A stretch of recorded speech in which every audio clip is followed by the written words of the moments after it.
ಏನಯ್ಯ? ಏನು ಹೇಳು ಶಾರದಾ. ನಾವು ಒಂದ್ಸಲ ಮಕ್ಕಳ ಮನೆಗೆ ಹೋಗಿ ಬರ್ಬೇಕು. ನಾನ್ ಬರಲ್ಲ. ನೀನ್ ಹೋಗ್ತೀನಿ ಅಂದ್ರೆ ಆಟೋದವನಿಗೆ ಫೋನ್ ಮಾಡ್ತೀನಿ.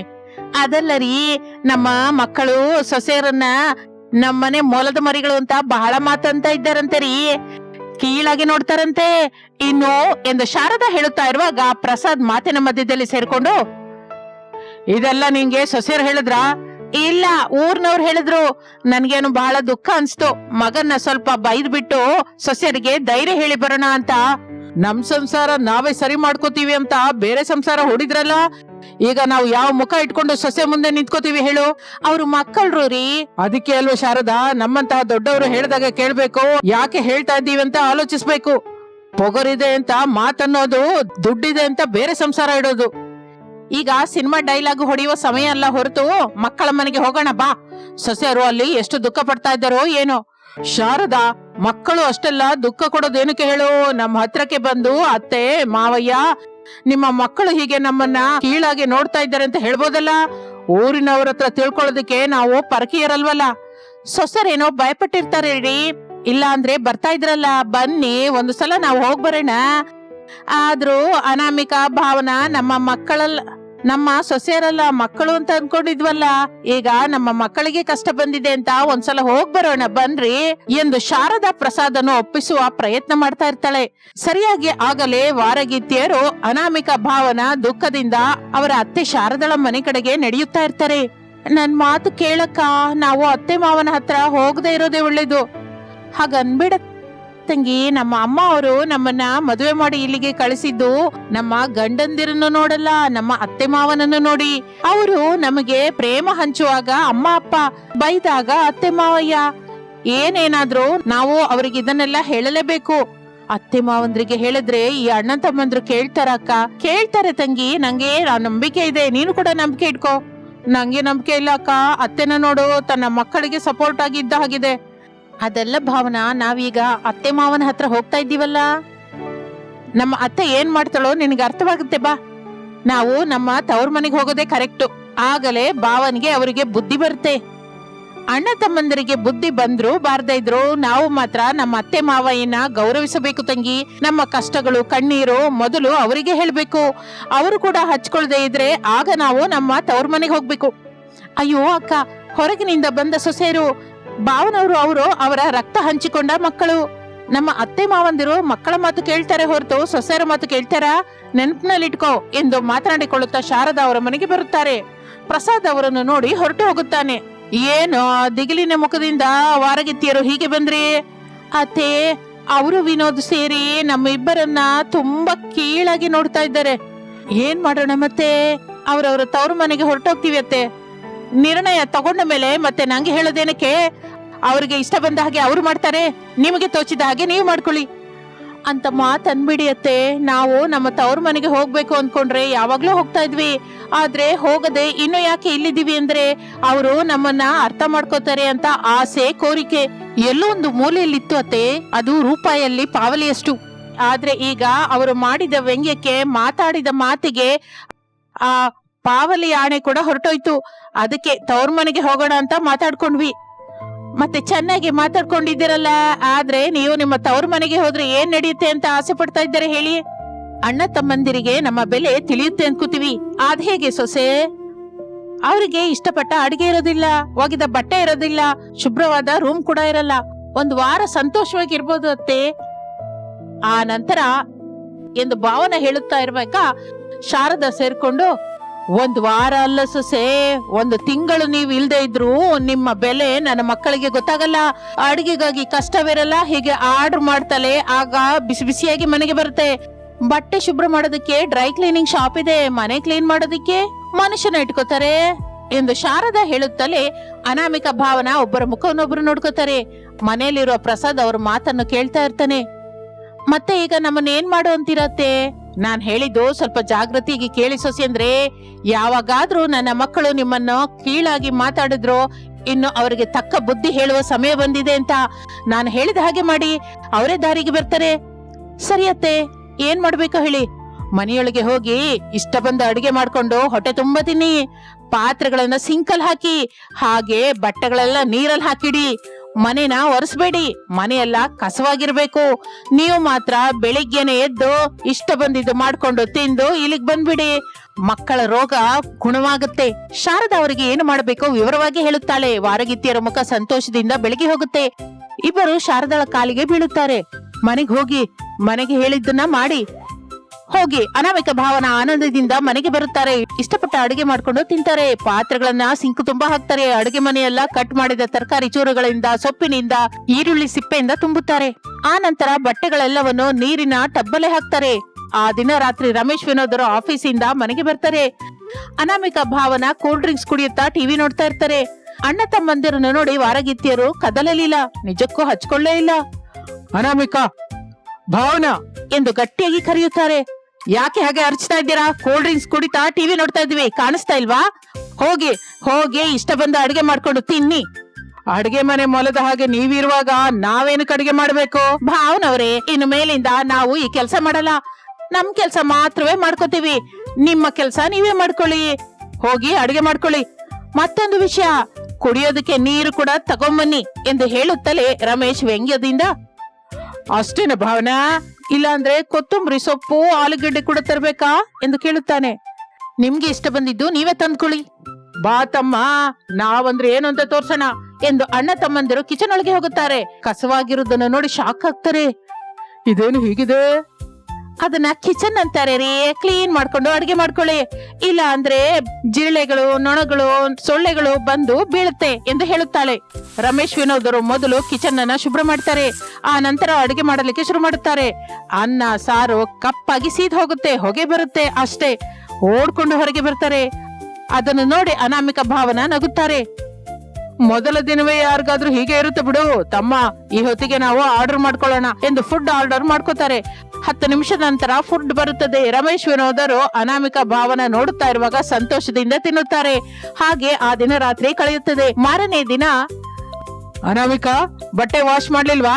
ನಮ್ ಬಟ್ಟೆ ಮಾತ್ರ ನಾವು ವಾಶ್ ಮಾಡ್ಕೊಂಡ್ವಿ, ನಿಮ್ದು ಮಾಡಿಲ್ಲ, ನೀವೇ ಮಾಡ್ಕೊಳ್ಳಿ.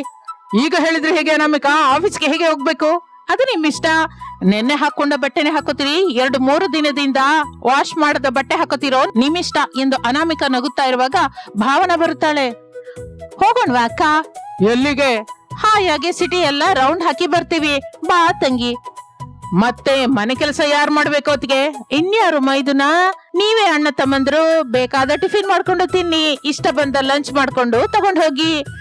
ನೈಟ್ ಬಂದ ಮೇಲೆ ಇಷ್ಟ ಬಂದ ಡಿನ್ನರ್ ಮಾಡ್ಕೊಂಡು ತಿನ್ನಿ. ಅಸಲು ವಿಷಯ ಹೇಳೋದನ್ನೇ ಮರ್ತೋದೆ ಮೈದುನ ಅವರೇ. ಮನೆಯೆಲ್ಲ ಗುಡಿಸಿ ವರ್ಷದನ್ನ ಮರ್ತ ಹೋಗ್ಬೇಡಿ. ಎಲ್ಲ ಮಾಡ್ಕೊಂಡೆ ಹೋಗಿ. ಬಾ ಭಾವನಾ, ನಾವು ಹೋಗೋಣ. ಅನಾಮಿಕ ಭಾವನ ಮನೆಯಿಂದ ಹೊರಟು ಹೋಗುತ್ತಾರೆ. ರಮೇಶ್ ವಿನೋದರಿಗೆ ಏನು ಮಾಡಬೇಕು ಅರ್ಥವಾಗಲಿಲ್ಲ. ಈಗ ಹೇಗೆ ಅಣ್ಣಯ್ಯ? ನೆನ್ನೆ ಬಟ್ಟೆ ಬೇವ್ರ ವಾಸನೆ ಇದೆ, ಮೊನ್ನೆ ಬಟ್ಟೆ ಇನ್ನೂ ದಾರುಣವಾದ ವಾಸನೆ ಬರ್ತಾ ಇದೆ. ಇದನ್ನ ಹಾಕೊಂಡು ನಾವು ಆಫೀಸ್ಗೆ ಹೋಗಕ್ಕಾಗಲ್ಲ. ಇನ್ನು ತಪ್ಪಲ್ಲ ಎಂದು ಅಣ್ಣ ತಮ್ಮಂದಿರು ಆಫೀಸ್ಗೆ ಫೋನ್ ಮಾಡಿ ವರ್ಕ್ ಫ್ರಮ್ ಹೋಮ್ ಕೇಳುತ್ತಾರೆ. ಅವರು ಒಪ್ಕೋತಾರೆ. ಒಬ್ಬರು ಬಟ್ಟೆ ವಾಶ್ ಮಾಡ್ತಾ ಇದ್ರೆ ಮತ್ತೊಬ್ಬರು ಅಡುಗೆ ಮಾಡ್ತಾ ಇರ್ತಾರೆ. ಆಫೀಸ್ ಅವರೇನು ಫೋನ್ ಮೇಲೆ ಫೋನ್ ಮಾಡ್ತಾನೆ ಇರ್ತಾರೆ. ಈ ಕಡೆ ಅಡುಗೆ ಸರಿಯಾಗಿ ಮಾಡಲಾರ್ದೆ ಹೋಗ್ತಾರೆ, ಆ ಕಡೆ ಆಫೀಸ್ ವರ್ಕ್ ಕಂಪ್ಲೀಟ್ ಮಾಡಲಾರ್ದೆ ಹೋಗ್ತಾರೆ. ಹಾಗೆ 3 ದಿನ ಕಳೆಯುತ್ತದೆ. ಆಗ ವಿನೋದ್ ದುಃಖದಿಂದ, ಅಣ್ಣಯ್ಯ, ಅತ್ತಿಗೆನ ಭಾವನ ಕೀಳಾಗಿ ನೋಡಿ ತಪ್ಪು ಮಾಡಿದ್ವಿ. ಹೌದು ತಮ್ಮ, ಬಹಳ ದೊಡ್ಡ ತಪ್ಪೆ ಮಾಡಿದ್ವಿ. ನಾವೇ ಆಫೀಸಲ್ಲಿ ವರ್ಕ್ ಮಾಡಿ ಸುಸ್ತಾಗಿ ಮನೆಗ್ ಬರ್ತಾ ಇದೀವಿ ಅಂದ್ಕೊಂಡ್ವಿ. ಮನೆ ಹತ್ರ ಇರುವ ಅನಾಮಿಕ ಭಾವನಿಗೆ ದಿನಕ್ಕೆ 2 ಗಂಟೆ ಮೇಲೆ ಕೆಲಸವಿರುತ್ತೆ ಅಂದ್ಕೊಂಡ್ವಿ. ಮಿಕ್ಕಿದ್ದೆಲ್ಲ ಮಾತಾಡ್ಕೊಳ್ಳೋದೆ ಅಂದ್ಕೊಂಡ್ವಿ. ಆದ್ರೆ ಮನೆ ಕೆಲಸ ಮಾಡುವುದು, ಅಡ್ಗೆ ಕೆಲಸ ನಾವು ಅಂದ್ಕೊಂಡದ್ದಷ್ಟು ಸುಲಭ ಅಲ್ಲ ಅಂತ ಅರ್ಥವಾಯ್ತು ಎಂದು ಮಾತನಾಡಿಕೊಳ್ಳುತ್ತಾ ಇರುವಾಗ ಅನಾಮಿಕ ಭಾವನ ಮನೆಗೆ ಬರುತ್ತಾರೆ. ದಿಗಿಲಿನಿಂದ ಇರುವ ತಮ್ಮ ಗಂಡನನ್ನು ನೋಡುತ್ತಾರೆ. ನಿಮ್ಮನ್ನ ಕೀಳಾಗಿ ನೋಡಿದ್ದಕ್ಕೆ, ಕೆಟ್ಟದಾಗಿ ಮಾತಾಡೋದಿಕ್ಕೆ ಸಾರಿ ಕೇಳ್ತಾ ಇದೀವಿ. ಹೌದು ಅದಕ್ಕೆ ಸಾರಿ ಭಾವನಾ, ನಿಮಗೆ ಜೋಹಾರ್. ನೀವು ಮಾಡ್ತಾ ಇರುವ ಕಷ್ಟದ ಮುಂದೆ ನಾವು ಪಡ್ತಾ ಇರೋ ಕಷ್ಟ ಬಹಳ ಚಿಕ್ಕದು. ಇನ್ನು ಮೇಲಿಂದ ನಿಮ್ಮನ್ನ ಗೌರವಿಸ್ತೀವಿ ಎಂದು ಹೇಳುತ್ತಲೇ ಅನಾಮಿಕ ಭಾವನ ಸಂತೋಷ ಪಡುತ್ತಾರೆ. ಮಾರನೇ ದಿನ ಅನಾಮಿಕ ಭಾವನ ಸೇರಿ ಅತ್ತೆ ಶಾರದಾಳ ಹತ್ರಕ್ಕೆ ಹೋಗ್ತಾರೆ. ತಮ್ಮ ಸಂಸಾರವನ್ನು ನಿಲ್ಲಿಸಿದ್ದಕ್ಕೆ ಕೃತಜ್ಞತೆ ಹೇಳುತ್ತಾರೆ. ಸಂತೋಷದಿಂದ ಜೀವಿಸ್ತಾ ಇರ್ತಾರೆ. ಇದು ಇಂದಿನ ಕತೆ. ಮತ್ತೊಂದು ಆಸಕ್ತಿಕರ ಕತೆ ಜೊತೆ ಮತ್ತೆ ಸೇರೋಣ. ನಮಸ್ತೆ. ಜಿಪಿಣಿ ಅನಾಮಿಕಳ ಕುಟುಂಬ ಅವರ ಚೀಲಗಳನ್ನು ನೆತ್ತಿ ಮೇಲೆ ಇಟ್ಟುಕೊಂಡು ಅಪರ್ಣ ಮನೆಯಿಂದ ಹೊರಟು ಕಾಡಿನ ಮಾರ್ಗದಿಂದ ನಡೆಯುತ್ತಾ ದೇವಕಿ ದೊಡ್ಡಮ್ಮನ ಊರಿನ ದಾರಿ ಹಿಡಿಯುತ್ತದೆ. ದಾರಿಯುದ್ದಕ್ಕೂ ಅನಾಮಿಕಳ ಮುಖ ಬಾಡಿ ಹೋದ ಹಾಗಿರುತ್ತದೆ. ಅತ್ತೆ ಶಾರದಾ ಇದನ್ನು ಗಮನಿಸಿ ಕೇಳ್ತಾಳೆ, ಏನಾಯ್ತೆ ಸೊಸೆ, ಯಾಕೆ ಅಷ್ಟು ಮೌನವಾಗಿದ್ದೀಯಾ? ಏನಿಲ್ಲ ಅತ್ತೆ, ಸ್ವಲ್ಪ ಸುಸ್ತಾಗಿದೆ ಅಷ್ಟೇ ಎಂದು ಮೇಲಕ್ಕೆ ಹೇಳುತ್ತಾಳೆ. ಆದರೆ ತನ್ನಲ್ಲಿ ತಾನು ಮಾತ್ರ, ಅಪರ್ಣ ಚಿಕ್ಕಮ್ಮನ ಹತ್ರ ನನ್ನ ಜಿಪುಣತನದ ಪ್ಲಾನು ಫೇಲ್ ಆಗಿ ಹೋಯ್ತು. ಇನ್ನು ದೇವಕಿ ದೊಡ್ಡಮ್ಮನ ಹತ್ರ ಸಕ್ಸಸ್ ಮಾಡ್ಕೋಬೇಕು, ಜಾಗೃತಿಯಾಗಿ ಮಾತಾಡ್ಬೇಕು, ಖರ್ಚಿನ ವಿಷಯ ಬಂದಾಗ ಬುದ್ಧಿವಂತಿಕೆಯಿಂದ ತಪ್ಪಿಸ್ಕೋಬೇಕು ಎಂದು ಅಂದುಕೊಳ್ಳುತ್ತಾ ಇರುತ್ತಾಳೆ. ಅತ್ತೆ ಶಾರದಾ ಮಾತ್ರ ಸೊಸೆ ಅನಾಮಿಕಳನ್ನು ನೋಡುತ್ತಾ ತನ್ನಲ್ಲಿ ತಾನು, ದೇವ್ರೆ, ಓ ಒಳ್ಳೆದವ್ರೆ, ನನ್ನ ಜಿಪುಣಿ ಸೊಸೆನ ಅಪರ್ಣ ಒಂದು ಕೆನ್ನೆ ಮೇಲೆ ಹೊಡೆದಿದ್ದಾಳೆ, ಆದ್ರೂ ಬುದ್ಧಿ ಬಂದಿಲ್ಲ. ನಿನ್ನ ಇನ್ನೊಂದು ಕೆನ್ನೆಗೆ ಹೊಡಿ ಅಂತ ದೇವಕಿ ಹತ್ರ ಕಳಿಸ್ತಾ ಇದ್ದಾಳೆ. ಆ ದೇವಕಿ ಕೂಡ ಮಿಕ್ಕ ಕೆನ್ನೆ ಮೇಲೆ ಹೊಡೆಯೋ ಹಾಗೆ ನೋಡು ತಂದೆ, ಆಗಲಾದ್ರೂ ನಮಗೆ ಈ ದುಃಖ ತಪ್ಪುತ್ತೋ ಏನೋ ನೋಡ್ಬೇಕು ಅಂದುಕೊಳ್ಳುತ್ತಾ ಇರುವಾಗ ಪ್ರಸಾದ್ ಕರೆಯುತ್ತಾನೆ. ಏನೇ ಶಾರದಾ, ನೀವೇನಕ್ಕೆ ಕರಿತಾ ಇದ್ದೀರೋ ನನಗೆ ಗೊತ್ತು. ನಿಮ್ಮ ಬ್ಯಾಗ್ ಹೊರಲಿಕ್ಕೆ ಹೇಳುವ ಕಟ್ಟುಕತೆನ ನಾನು ನಂಬಲ್ಲ. ಅದೆಲ್ಲ ಶಾರದಾ, ನಾನು ಹೇಳೋದು ಸ್ವಲ್ಪ ಕೇಳೆ. ಶಾರದಾ ಸ್ವಲ್ಪ ಕೋಪದಿಂದ, ಹೇಳಿ ಕೇಳ್ತೀನಿ. ಈ ಕಾಡಲ್ಲಿ ಎಲ್ಲಾದ್ರೂ ನೀರಿನ ಕರೆ ಇದ್ರೆ ನೋಡೆ, ತುಂಬಾ ದಾಹವಾಗ್ತಾ ಇದೆ. ದಾಹವಾಗಿದ್ಯಾ? ಸರಿ ಸರಿ, ಮುಂದೆ ನಡೀತಾ ಇರುವ ಸೊಸೆಗೆ ಹೇಳ್ತೀನಿ. ಸೊಸೆ, ಓ ಸೊಸೆ. ಅತ್ತೆ, ಮಾವಯ್ಯ ಹೇಳಿದ್ದು ನಂಗೂ ಕೂಡ ಕೇಳಿಸ್ತು. ಮುಂದೆ ನಾನೇ ನಡೀತಾ ಇದ್ದೀನಲ್ಲ, ನೀರಿನ ಕೊಳ ಎಲ್ಲಿದೆಯೋ ನೋಡ್ತೀನಿ, ಬನ್ನಿ ಎಂದು ಹೇಳುತ್ತಾಳೆ ಅನಾಮಿಕಾ. ಇನ್ನು ಎಲ್ಲರೂ ಮುಂದಕ್ಕೆ ನಡೆಯುತ್ತಾ ಇರುತ್ತಾರೆ. ಅಪರ್ಣ ದೇವಕಿ ದೊಡ್ಡಮ್ಮಗೆ ಫೋನ್ ಮಾಡ್ತಾಳೆ. ಏನೇ ಅಪರ್ಣ, ಬಹಳ ದಿನಕ್ಕೆ ಫೋನ್ ಮಾಡಿದೆ, ಎಲ್ರು ಚೆನ್ನಾಗಿದ್ದೀರಾ? ಚೆನ್ನಾಗಿರೋ ವಿಷಯ ಆಮೇಲೆ ಮಾತಾಡ್ಕೊಳ್ಳೋಣ ಅಕ್ಕ. ಆ ಜಿಪುಣಿ ಅನಾಮಿಕಳ ಕುಟುಂಬ ನಿಮ್ ಮನೆಗೆ ಬಂತಾ? ಬರ್ಲಿಲ್ಲ ಅಪರ್ಣ, ಯಾಕೆ ಯಾಕೆ ಹಾಗೆ ಕೇಳ್ತಾ ಇದೀಯಾ? ನಮ್ಮ ಮನೆಗೆ ಬರ್ತೀನಿ ಅಂತ ಅನಾಮಿಕಾ ಫೋನ್ ಮಾಡಿ ಹೇಳಿದ್ಲಾ ಏನೋ? ಅನಾಮಿಕಾ ಯಾವಾಗಾದ್ರೂ ನಮಗೆ ಫೋನ್ ಮಾಡ್ತಾಳ ಅಕ್ಕ, ಒಂದು ರಿಂಗ್ ಇಟ್ಟು ಕಟ್ ಮಾಡ್ತಾಳೆ. ಈಗ ಎಲ್ಲ ಔಟ್ ಗೋಯಿಂಗ್ ಫ್ರೀ ಅಂತ ಎಷ್ಟು ಹೇಳಿದ್ರು ಕೇಳಿಸ್ಕೊಳ್ಳಲ್ಲ, ಹಾಗೆ ಮಿಸ್ಡ್ ಕಾಲ್ ಕೊಡ್ತಾಳೆ. ನಾವು ಮಾಡಿದ್ರೆ ಗಂಟೆ ಗಂಟ್ಲೆ ಮಾತಾಡ್ತಾಳೆ. ಅದು ಸರಿ ಬಿಡೆ, ಅನಾಮಿಕಾ ತನ್ನ ಕುಟುಂಬದ ಜೊತೆ ನಮ್ಮ ಮನೆಗೆ ಬರ್ತಾ ಇರೋ ಹಾಗೆ ಎಲ್ಲಾದ್ರೂ ಕಾಣಿಸ್ತಾ? ಕಾಣಿಸೋದಲ್ಲ ಅಕ್ಕ ಎಂದು ನಡೆದ ವಿಷಯವೆಲ್ಲವನ್ನೂ ಹೇಳುತ್ತಾಳೆ. ಒಳ್ಳೆ ಕೆಲಸ ಮಾಡಿದೆ ತಂಗಿ, ಯಾವಾಗ ನೋಡಿದ್ರು ನೆಂಟ್ರ ಮನೆ ಮೇಲೆ ಬಿದ್ದು ತಿನ್ಬೇಕು ಅಂತ, ಹಾಗೆ ಇರ್ಬೇಕು ಅಂತ ಆಲೋಚಿಸ್ತಾಳೆ ಈ ಅನಾಮಿಕಾ. ಪರಮ ಜಿಪುಣಿ ಬುದ್ಧಿ ಹಾಗೆ ಇರುತ್ತಕ್ಕ. ನನ್ ಹತ್ರಕ್ಕೆ ಬಂದ್ರೆ ನಾನು ಬುದ್ಧಿ ಹೇಳಿದ್ದೀನಿ, ಇಲ್ಲಿ ನೋಡು ನಿನ್ ಹತ್ರಕ್ಕೆ ಹೊರಟಿದ್ದಾರೆ. ಬಸ್ಸಿಗೆ ಮಾತ್ರ ಬರಲ್ಲ, ನಮ್ಮ ಊರಿನ ಪಕ್ಕದಲ್ಲಿರುವ ಕಾಡಿನ ಮಾರ್ಗದಲ್ಲಿ ನಡ್ಕೊಂಡು ಬರ್ತಾರೆ. ನೀನು ಕೂಡ ತಕ್ಕ ವಿಧದಿಂದ ಬುದ್ಧಿ ಹೇಳಕ್ಕ. ಸರಿ ಸರಿ ತಂಗಿ, ಫೋನ್ ಮಾಡಿ ಬಹಳ ಒಳ್ಳೆ ಕೆಲಸ ಮಾಡಿದೆ, ಇನ್ನು ನಾನು ನೋಡ್ಕೋತೀನಿ ಬಿಡು ಎಂದು ಹೇಳಿ ಫೋನ್ ಇಡುತ್ತಾಳೆ. ಕಾಡಿನಲ್ಲಿರುವ ನೀರಿನ ಕೊಳದ ಹತ್ತಿರ ಅನಾಮಿಕಳ ಕುಟುಂಬ ಕೂತಿರುತ್ತದೆ. ಅತ್ತೆ, ಮಾವಯ್ಯ, ಏನು ಅಂದ್ರೆ ಒಂದೇ ಸಲಕ್ಕೆ ಹೊಟ್ಟೆ ತುಂಬಾ ನೀರು ಕುಡಿದ್ಬಿಡಿ. ಕತ್ತಲಾಗುವ ಒಳಗೆ ದೇವಕಿ ದೊಡ್ಡಮ್ಮನ ಮನೆಗೆ ಹೋಗ್ಬೇಕು, ಮತ್ತೆ ಎಲ್ಲಿಯೂ ನಿಲ್ಲೋದಿಲ್ಲ ಹೇಳ್ತಾ ಇದ್ದೀನಿ. ವೇಗವಾಗಿ ನಡ್ಕೊಂಡು ಚಕಚಕ ಹೋಗೋಣ. ಎಷ್ಟು ಕುಡಿಬೇಕೋ ಅಷ್ಟೇ ಕುಡಿತಾರೆ ಸೊಸೆ. ಹೊಟ್ಟೆ ತುಂಬಾ ಕುಡಿ ಅಂತ ಹೇಳಿದ್ರೆ ಏನಾದ್ರ ಅರ್ಥ? ಅಯ್ಯೋ ಅತ್ತೆ, ಮತ್ತೆ ನಮಗೆ ನೀರಿನ ಕೊಳ ಕಾಣಿಸುತ್ತೋ ಇಲ್ವೋ ಅಂತ ಹಾಗೆ ಹೇಳ್ತಾ ಇದ್ದೀನಿ. ಇನ್ನು ನಡಿಗೆ ಶುರು ಮಾಡೋಣವಾ? ಸ್ವಲ್ಪ ಹೊತ್ತು ನಿಲ್ಲೋಣ ಅಮ್ಮ, ಕಾಲ್ ತುಂಬಾ ಎಳಿತಾ ಇದೆ. ಹೌದು ಅನಾಮಿಕಾ, ಕಾಲೆಲ್ಲ ನೋವು ಬರ್ತಾ ಇದೆ, ಸ್ವಲ್ಪ ಹೊತ್ತು ಕೂತ್ಕೊಳ್ಳೋಣ ಬಾ. ಅದೆಲ್ಲ ರೀ, ನಿಮ್ಗೆ ಕಷ್ಟ ಕೊಡ್ಬೇಕು ಅಂತ ನನ್ನ ಉದ್ದೇಶ ಇಲ್ಲ. ಕತ್ತಲಾದ್ರೆ ನಾವು ಕಾಡಿನಲ್ಲೇ ಇರ್ಬೇಕಾಗಿ ಬರುತ್ತೆ. ಹುಲಿ ಆಗ್ಲಿ ಸಿಂಹ ಆಗ್ಲಿ ನೋಡ್ತು ಅಂದ್ರೆ ಎಂದು ಅನಾಮಿಕಾ ಹೇಳುತ್ತಲೇ ಎಲ್ಲರೂ ಗಬಕ್ಕಂತ ಎದ್ದೇಳ್ತಾರೆ. ಬ್ಯಾಗ್ಗಳನ್ನ ನೆತ್ತಿ ಮೇಲೆ ಇಟ್ಕೋತಾರೆ. ಅನಾಮಿಕಂಗೆ ಅವರ ಭಯ ನೋಡಿ ನಗು ಬರುತ್ತೆ, ಆದ್ರೆ ಹೊರಗೆ ನಗಲಾರಳು.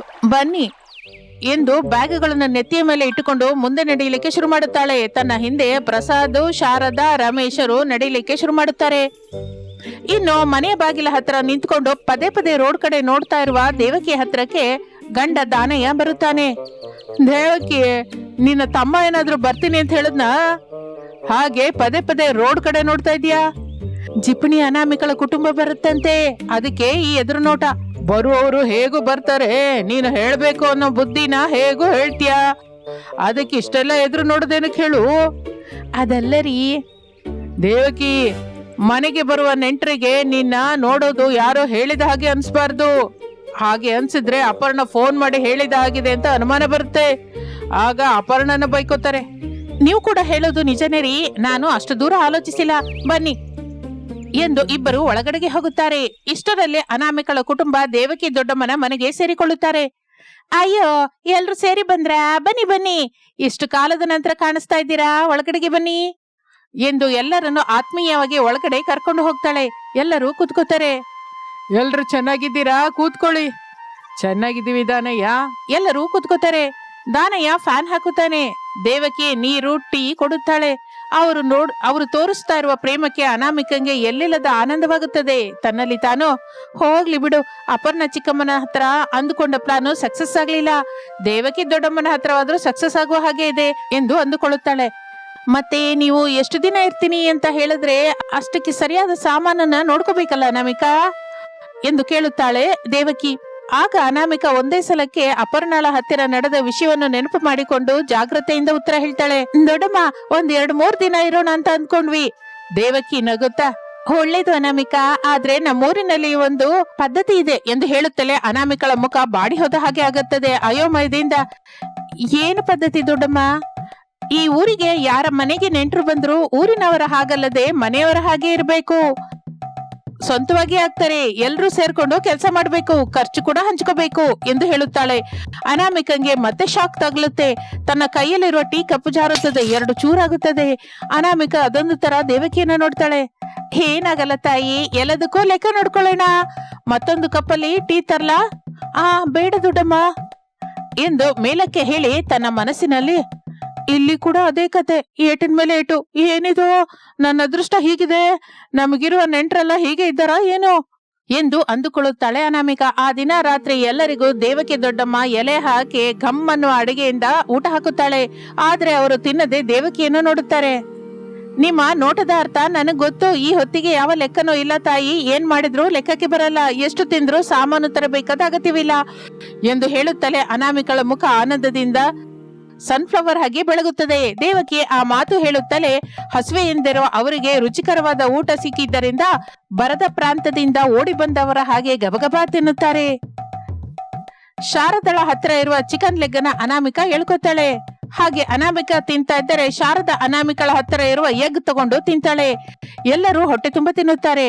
ಹೊರಗೆ ಅವರಿಗೆ ಮಂಚ ಹಾಕುತ್ತಾರೆ. ಅತ್ತೆ ಸೊಸೆಯರು ಒಂದು ಮಂಚದಲ್ಲಿ, ತಂದೆ ಮಗ ಒಂದು ಮಂಚದಲ್ಲಿ ಮಲಗುತ್ತಾರೆ. ಮಾರನೇ ದಿನದಿಂದ ದೇವಕಿ ದೊಡ್ಡಮ್ಮ ತನ್ನ ಸ್ಟೈಲ್ ಅನ್ನ ತೋರಿಸ್ತಾಳೆ. ಅನಾಮಿಕ, ಮಾರ್ಕೆಟ್ಗೆ ಹೋಗ್ತೀಯಾ? ತರಕಾರಿ ತಗೊಂಡ್ಬರ್ಬೇಕು. ಅನಾಮಿಕ ತಕ್ಷಣ ತಪ್ಪಿಸ್ಕೊಳ್ಳೋದಿಕ್ಕೆ, ದೊಡ್ಡಮ್ಮ ನನಗೆ ಸ್ವಲ್ಪ ತಲೆ ನೋವ್ತಾ ಇದೆ. ಪರವಾಗಿಲ್ಲ ಅನಾಮಿಕ, ಸ್ವಲ್ಪ ಗಾಳಿ ತಗಲಿದ್ರೆ ಚೆನ್ನಾಗೇ ಇರುತ್ತೆ, ಹೋಗ್ಬಿಟ್ ಬಾ. ಹಾಗೆ ಮೊದಲ ಸಲ ತಪ್ಪಿಸಿಕೊಳ್ಳಲಾರದೆ ಅನಾಮಿಕ ಹೋಗಬೇಕಾಗಿ ಬರುತ್ತದೆ. ತರಕಾರಿ ತಗೊಂಡ್ಬರ್ತಾಳೆ. ತಕ್ಷಣ, ಅಯ್ಯೋ ಅನಾಮಿಕ, ಗ್ಯಾಸ್ ಆಗಿ ಹೋಗ್ತಾ ಇದೆ, ಹೊಸ ಸಿಲಿಂಡರ್ ತರಬೇಕು ಎಂದು ಹೇಳುತ್ತಾಳೆ ದೇವಕಿ. ಅನಾಮಿಕ ಮತ್ತೆ ಶಾಕ್ ಆಗುತ್ತಾಳೆ.